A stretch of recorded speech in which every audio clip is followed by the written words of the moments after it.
Alhamdulillah PJJ Pekayon. Bahan PJJ kita minggu ini dengan tema Beritakanlah si Muhuli, diambil dari Perbahanan Rasul-Rasul 10:5 ayat 22-27. Yogikan kami. Surat man silabo kalak Jahudi singgotek man Yesus.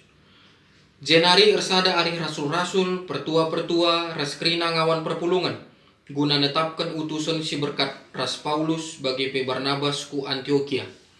Itetapkenna Silas ras Judas si gelari Barsabas, kala enda duana ihamati ibas perpulungan. Arah ia isehken surat man silabo kalak Jahudi, isina bagenda. Kami rasul-rasul ras pertua-pertua ema senina-seninandu, ndahken berita menjuah-juah man bandu senina-senina kami silabo kalak Jahudi siringan ikuta Antioquia, i provinsi Syria ras provinsi Kiliki.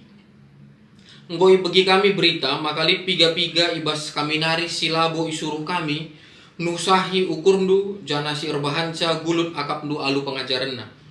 Perbahan sie nggo ersada arih kami guna netapkan piga-piga kalak si erberita man bandu. Ia berkat ras Barnabas bagi pe Paulus si ikelengi kami. Singgongit berkorban guna gelar Tuhan ta Yesus Kristus. Dage isuruh kami Judas Rasilas gelah ikata kena langsung man bandu isi surat kami enda.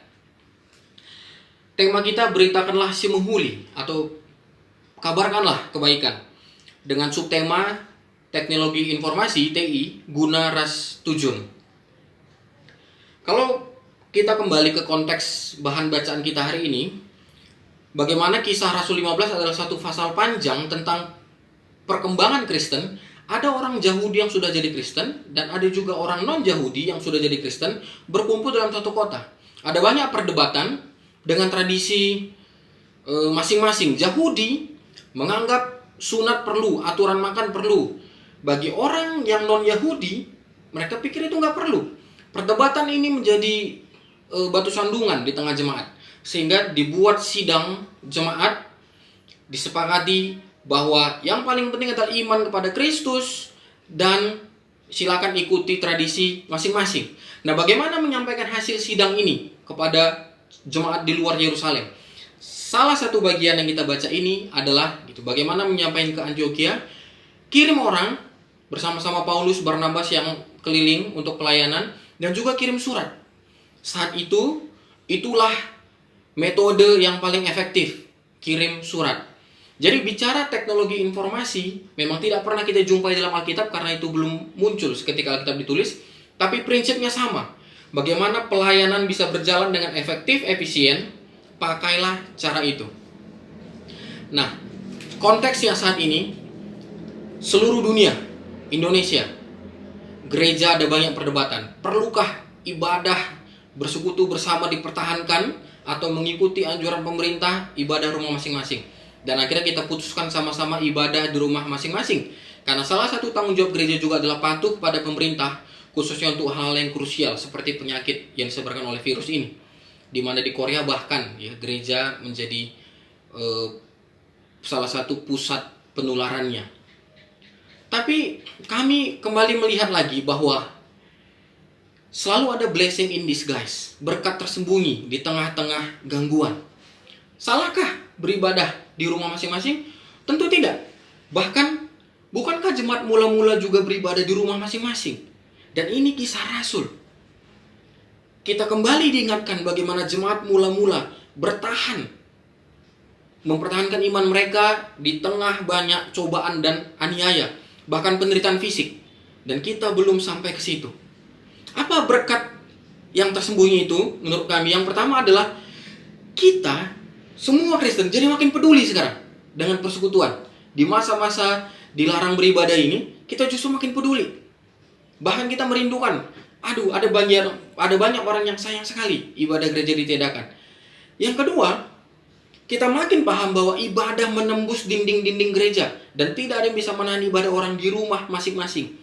Teringat lagi bagaimana jemaat mula-mula. Justru gereja-gereja dilarang ibadah, tapi rumah-rumah makin banyak tempat ibadah. Dan berkat berikutnya adalah tahun ini gereja kita menetapkan tahun TI, teknologi informasi, dan mungkin tidak ada yang menyangka akselerasi teknologi informasi akan berjalan begitu cepat dengan adanya virus corona ini. Seluruh Runggun mulai berpikir bagaimana membuat live streaming dan memanfaatkan setiap teknologi informasi. Ada yang bagi bahan lewat WA, lewat email, Facebook, YouTube, semuanya digunakan. Karena itu, kalau kita masuk kepada diskusi, ada 2 diskusi kita PJJ. Yang pertama, uga rasul-rasul makaikan teknologi silit guna jagai kini ersadana ibas persoalan-persoalan silit. Bagaimana rasul-rasul menggunakan teknologi untuk menjawab persoalan jemaat? Mereka pakai 2 cara. Yang pertama lewat surat disebarkan, dan yang kedua lewat messenger, orangnya langsung yang diutus ke berbagai kota. Yang kedua, turikanlah kai-kai saja gunana teknologi informasi, ibas pegegehi kini tekentap. Ada banyak, dan kita baru saja dipaksa untuk memanfaatkan teknologi informasi demi kekristenan ini saat-saat ini. Memang gerakan yang kita lakukan di rumah saja, tapi artinya bukan diam saja. Manfaatkan gadget kita untuk menjadi berkat bagi banyak orang. Kita bisa tetap bersekutu sekalipun untuk sementara lewat media teknologi informasi. Kita bisa berbagi berkat, sharing, renungan-renungan, dan juga saling menguatkan. Satu gereja dengan yang lain, sama-sama mendukung, subscribe, sama-sama supaya kita semua bisa menikmati ibadah. Dan sekali lagi, pertemuan di dunia maya pun tidak akan bisa menggantikan pertemuan fisik. Karena itu, bukankah kita makin sadar betapa berharganya pertemuan fisik? Dan ketika itu nanti kita diizinkan kembali untuk pertemuan fisik, hargai dan mari manfaatkan itu sebaik-baik mungkin. Karena mungkin kita baru sadar kesempatan itu sangat berharga. Itu untuk PJC kita malam hari ini. Beritakanlah si Muli, gunakan teknologi informasi untuk membawa kebaikan. Tuhan memberkati kita semua. Jangan lewatkan masa-masa kekristenan dari media jarak jauh ini tanpa perubahan hidup yang lebih berarti. Bujur, Tuhan dibatasi masuk-masuk.